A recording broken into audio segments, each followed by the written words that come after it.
What's going on, everybody, and welcome back. So in this video we're going to be working on all the wiring stuff. So hopefully you guys are into LED and electrical, because I think I showed you this in the last video, but we have this whole setup here, which I'm going to plug in, and I'll show you guys exactly what we're working with. Gotta make sure I'm not plugging in the soldering iron here. That's a mess. But yeah, so we're going to plug this thing in, and we're going to see when you turn this on, our lights come on. And what we did was I used a multimeter to actually check the voltage on these guys, and I checked positive and ground here across there, and we read about 14 volts, maybe a little bit over. 14.2 is what the car will run at max. And so basically the way this works is there's an array wizard for calculating it, but you can also do Ohm's law, but I think seeing it laid out really helps me. So what I'm looking at here is 4 LEDs. This is a group of 4. So for a group of 4, we have to try to run each of these guys at about 2 volts, and that's what we want. So in order to achieve the 2 volts, we have to set the resistance, because the voltage is going to remain constant. So voltage remains at 14, and our the voltage we're desiring from these guys has to be 2 apiece. So 2, 4, 6, 8. So basically we're going to use up 8 volts with these guys, and we need to take up the remaining voltage with these resistors.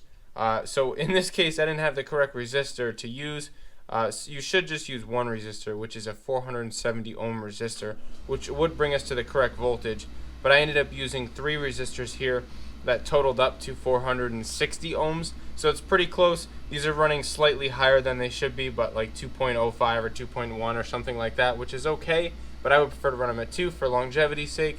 Anyway, based on this is how one of our configurations is going to work in the light. So I did this the other day. I painted this thing on the outside, just hit it with a little bit of adhesion promoter, and then I went ahead and hit it with some black, just cheap spray paint that I have. They're going to sit in here, and we're not really going to see it. I just want to make sure that you don't see all the wiring, so it's just going to make it so that you can't see through. So all of our LEDs are going to go into here, into these little holes that I drilled. I did a pilot hole with a small drill bit first, just this little guy, maybe a 16th or a little bit bigger, 3/32. And then I have this guy right here that I pulled out of here, which is a 3/16 drill bit, and that's what I'm using to drill the holes for these particular LEDs. Apparently all the sizes are not the same, so you want to test them before you drill them, but you got to be really careful not to crack the plexiglass. It's very delicate when you are putting this many holes in it. So hopefully everything works out. I have my groups all set up here. I may draw them out for you guys so you can see exactly how all my groups of 4 are going to go, but we should be able to do this in all groups of 4, and it should look pretty cool going across. So we'll see exactly how I end up making it all work, but yeah, it should be pretty sweet, guys. I think it's going to look really cool. I may have to do some tweaking over here in this area. I'm not sure about how our groups are going to go as far as the sequential. I kind of didn't think about that too much, but hopefully it'll still look good coming into the corner here with the sequential flasher, even though it's going to be a little bit weird. But anyway, that's where we're at with this. Hopefully you guys think that this is cool. I love this kind of stuff. It's really not as complicated as you guys might think, but I'm going to try to get started wiring this up. I'm waiting on some stuff to come in the mail, some resistors and more LEDs, and that way we can run this all at the proper voltage. I'll show you guys maybe that array wizard in a little bit, but I think if you follow these basic principles, the array wizard can kind of overcomplicate it a little bit. But yeah, it's nice to have a machine like this to test it, but if you don't, you can still test it with a car battery, but you just have to know what you're doing, and you won't fry your LEDs. Sorry guys, I know that this is a lot of talking. Somebody commented one of my videos the other day. They were like, stop talking so much and show your car. And it was like, it's kind of the style of videos that I do. It's kind of a vlog style. I know that you guys want to see, like, all the cool car stuff, but to be honest, it's just me, and it's hard for me to work and film and get stuff done at the same time. So I try to do stuff and then explain it after, but I know that can be tough for you guys and you want to see the action, and I do try to take some action shots. But as time goes on, hopefully I get better at it. But yeah, it is what it is, guys. Sorry if you don't like the videos, don't watch them. I don't know what to tell you, man. But yeah, anyway, back to the lights. These guys, you could see the Sharpie kind of faintly outlined on there. I made all these groups. So I ended up with 9 groups. So I do have my sequential flasher modules here. And this is what I'm actually going to use for this turn signal. So I don't know if I've showed you guys these boards yet. I ordered all of this stuff from illumaesthetic.com, so I'll post a link to their stuff. They got some pretty cool stuff. I just figured I would make my own DIY kit, because they sell DIY kits for a lot of different vehicles, and they're already all pre-made, but they didn't have one for my car, and I prefer to just make my own stuff anyway. It's cheaper. So I did buy these LED modules here, and these are for sequential flashing, and they have adjustability too with this little transistor. I don't know how close I can get and have it be focused, but these are pretty cool. You can see they have 10 channels here, 1 through 10, and so each wire that comes off of there is one in the series of flashing LEDs, and there's little light up things on there that actually show you what's flashing. So I guess my goal would be to have this visible from the back side of the lamp. I don't know if I'm going to cut the back of these out. I'm not really sure what I'm going to do yet to get all the wires out. But I can have the back totally open since it is inside the car, as long as it is inside of the taillight gasket, which I'll put on there just to see where it seals, but I believe it seals all around the edge around here. So if it seals around that, then I should be good to cut out that section maybe, and I will be ruining these taillights, but there's a million of these in the junkyard, so I'm not too worried about it. But anyway, I'll be able to pull the wires out and get to it, and then I think it should have better airflow too if I leave it cut out in the back. So that would be nice. We're going to have to see what we do with all that design after, but first I want to get these LEDs wired in, powered up, and know that our panel works and that we can do our sequential flashing. And we got to figure out where we're going to mount this module. I guess probably somewhere inside of here. After we clean this all out and get it cut out, we can mount it in here. So that's all yet to come, but stick with me, guys, and hopefully we get a lot of the wiring done in this video and we can get this figured out.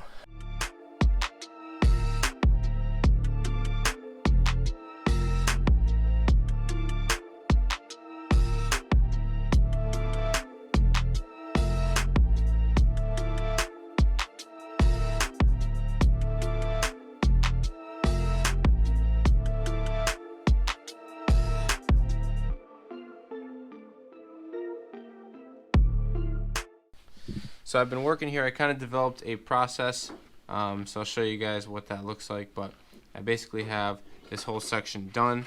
I'm using a similar thing that I saw in the Illumaesthetic video, but I've just kind of got my own touches on it.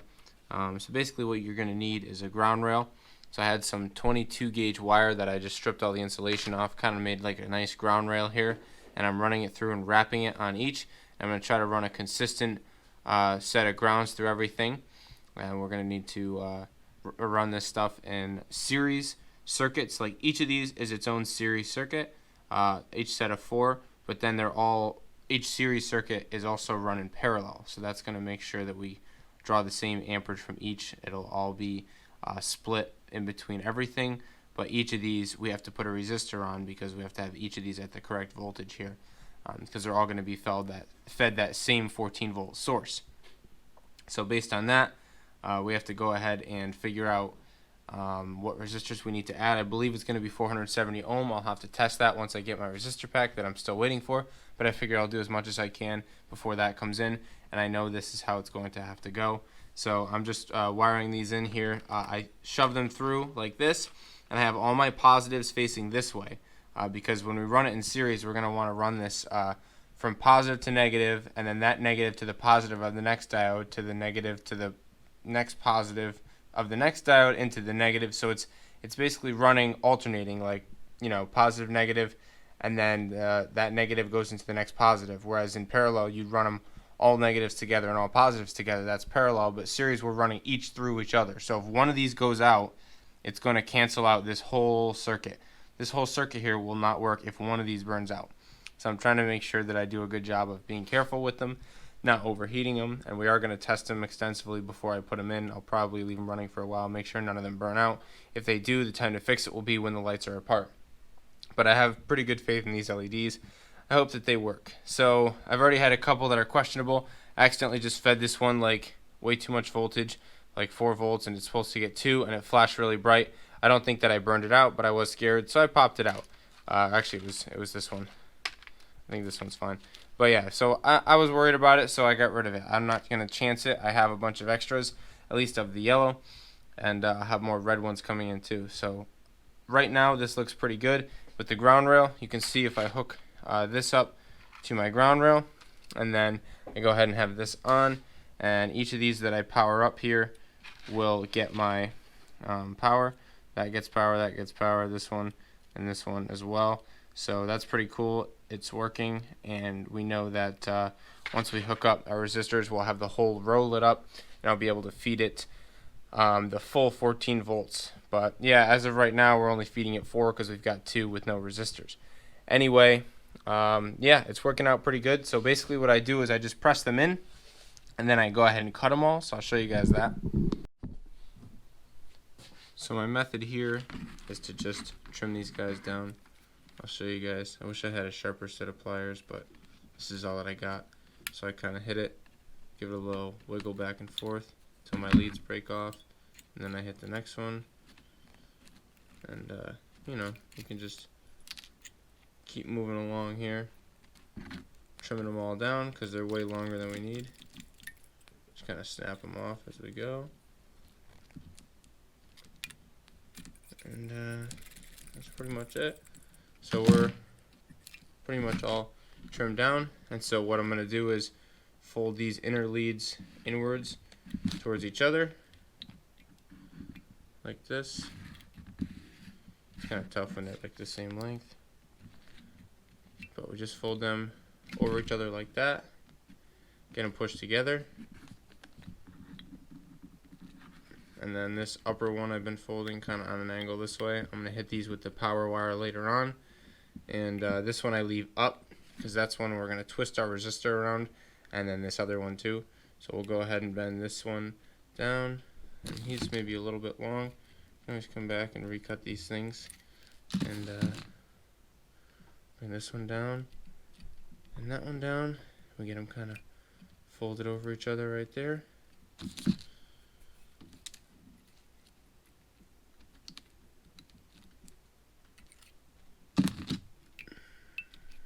Trim that down just a little bit. Okay, so then those guys are together, and then this guy, what I've been doing is wrapping this guy around, which I think pretty soon we're going to run out, but if we wrap him like this, that gives us a good amount of surface area and keeps it relatively flat. We can carry on with our wire up here, and we can have that all soldered. So now to test this, I'm going to go ahead and put this on our negative rail, and we'll touch our positive. And sometimes you got to push on the leads to get them to touch together so that we actually get a good connection. And I'll show you guys it does in fact work. So that one does work, which means we have it wired correctly. And we'll power up this one as well. And let's see, if we power this one up, this one with a little bit of help does power up as well. So we know that we have both of those wired correctly. Now we can go ahead and solder these middle sections here. And once I have my resistors, I'll show you guys this part too. I'll solder together, but that should be pretty simple. And we're just going to carry on across here. Once we get everything all set, we can go ahead and solidify these. I don't know if I'll use epoxy or maybe some kind of caulk or something on the back here just to make sure that nothing is going to short out and everything stays in place. I think epoxy might be good. I'll mix up a little epoxy and do a dab on the back of each of these little LEDs once we know everything works good.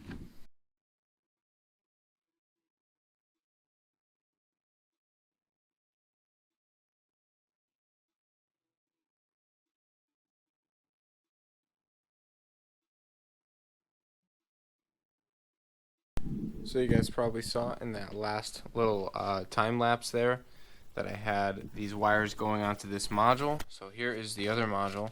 You guys can see the wiring on this guy is as follows. I'll see if I can show you guys with the magnifying glass. But basically, what you have here is all 10 of these little dots here is where one of your wires is going to go to your positive side of your each individual groups. So there's 1 through 10 on there. One starts on this side and it goes all the way to 10, and then there's G, which is ground. So what you want to do is set up your first set of lights that's going to go on, which in my case here is all the way on this side, first set, second, third, fourth, all the way through ninth, like I said. So I set them up as such, and there's one that I do not use. So there's 10 slots total. I use 9 of them. And then the G right there is my ground, and I did end up hooking that up to the ground side, which I tied everything all together on the ground side. Still missing my resistors, like I said, but I was able to get this all hooked up otherwise. And I did just run the module just to test it. I have everything on here, and I'll show you guys if you were to apply voltage to it. It does cycle like it's supposed to. You can see it does its sequential motion there when I add voltage to it.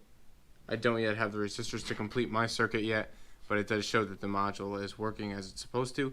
So it lights from this side to that side, so it should light up all of our LEDs in a row. Yeah, more of the waiting game, but this thing is looking really sweet.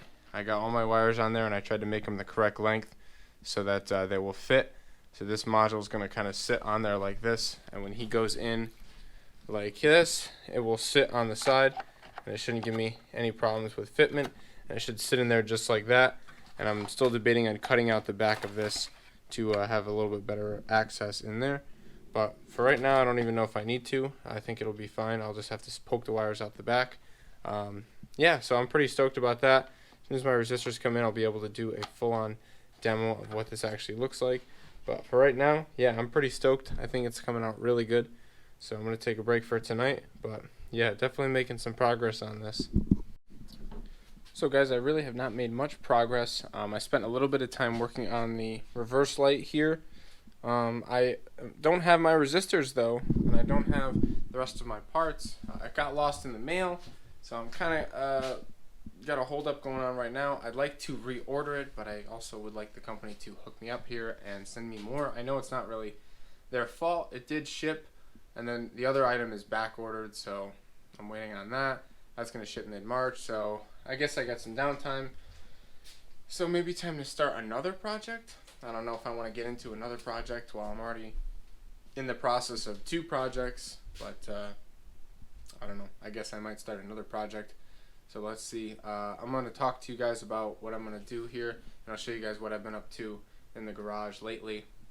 And yeah, just talk about a couple more projects that I have, and then I'll cap off this video. So it's going to take a turn since I don't have my parts, and I hate when this kind of stuff happens, but hopefully Illumisthetic hooks it up. But that remains to be seen. I'll let you guys know, because I'm sure some of you might be wanting to deal with these guys if you want to make your own lights, and you know, based on how they treat me here is going to really dictate whether I recommend them or not, because this is an unfortunate thing that happens, but for something so cheap, just some LEDs and resistors, I think it's worth it for them as a company to do something nice for me, and that'll make me a long-term customer, you know. That's just kind of, I think, how you need to run your company. I mean, until you're huge, and then I guess you can crap on the little guys and whatever, but I don't know how big they are, but hopefully they hook me up. Anyway, I'm going to go ahead and head out to the garage. So now we can see which line we have power on, so we'll check the orange. We got nothing, and we can check this red guy right here, red and black, and on the red and black we have power, so that means that, not bad. So we can check right here if we have power, and on the red and black we do have power. The test light lights up, but we do not have power on this orange wire here, and the orange wire is the one that is from the brakes. So I'm going to go ahead and put this right here. We'll see if you guys are able to see the brakes applied. I don't know if that's touching, but I guess we'll find out.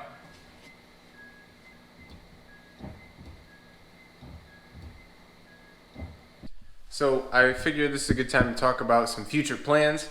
One thing that I plan to do is turn up the boost in this thing, and I think that we can definitely do that. I've been talking to some people.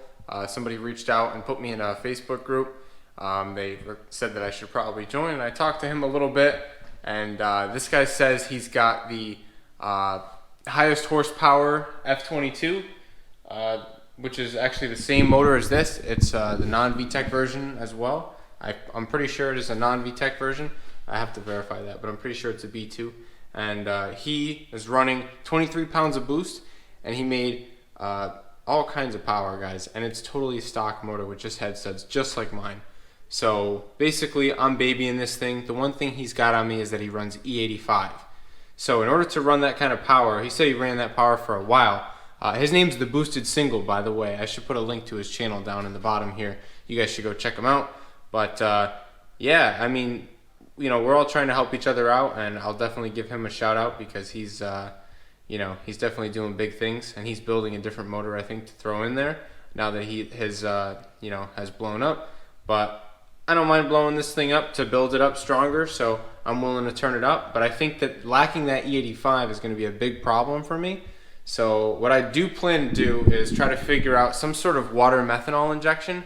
So I know that there was another guy, I forget what his name was, but he was on YouTube as well, and he had an Accord way back. He didn't really post a lot, but I think he had a water meth injection on his, and I think that's a good way to keep the temperature down. So I know you guys may or may not understand the whole fueling situation, but basically gasoline, 93 pump gas can only take you so far as timing, and the other fuels are less likely to detonate at the wrong time.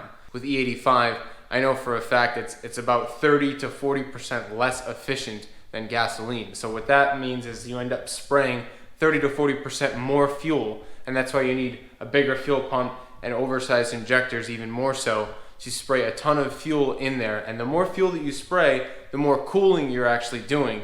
And by doing all that cooling, you're able to advance your ignition timing, which in turn makes more power, and the motor can make more power and be happier and run cooler and, you know, withstand blowing up. You're much more likely, you know, because detonation is like a big enemy, and it's like why you can't turn up too much timing in it. So I think what I have is like 18 degrees of timing in this, and he said, the Boosted Single, he said that he is running, I think like around there, 19 or 20, maybe 21, and then we're turning it back down because it doesn't really pick up. So these motors don't like a lot of timing. So what they do like is boost, and to run that high of a compression ratio with all that boost, you're gonna potentially have detonation. And so we need to keep those temperatures down, and another way of doing it without E85 is a water methanol injection. So that's something that I definitely want to experiment with, and I think the water meth injection on this will keep the cylinder temperatures down, and we might be able to run a bit more boost, and that will push us to what we need. And I think this thing could be a super reliable setup on like 18 to 20 pounds, and I think she could probably last a good long while, and that's probably going to be upwards of almost 400 horsepower.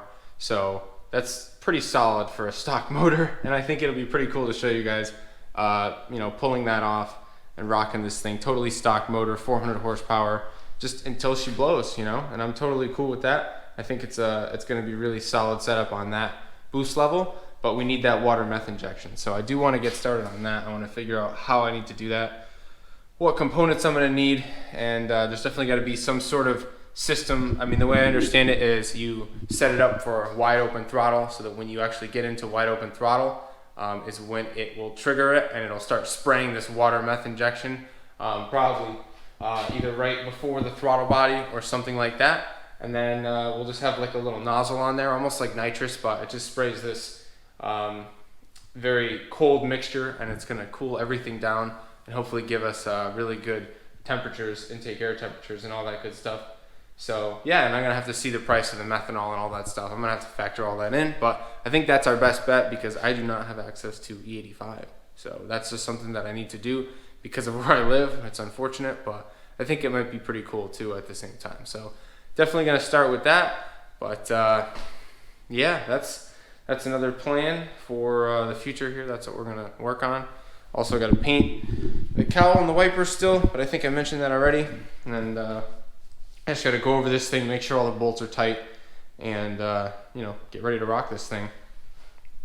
I am at a bit of a stalemate with the wheels, trying to figure out what I want. I wanted NKs, TS6s, but they don't really have exactly what I want.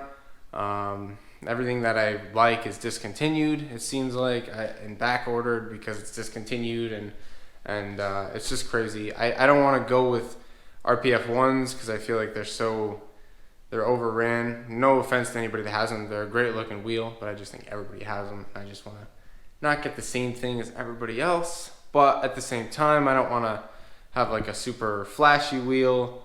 But I think this matte black is not too nice. I like gloss. I'm just super picky on what I want and what I like. And everything that I like is either like $2,000, and I'm not willing to spend that on just wheels. It's crazy, guys. So hopefully I'll get my stuff in gear and get my stuff figured out, because it needs to happen. I need to buy some wheels. I need to bite the bullet. If you guys have any suggestions on stuff you think would look good, feel free to comment, because I'm at a loss. I don't know what to do.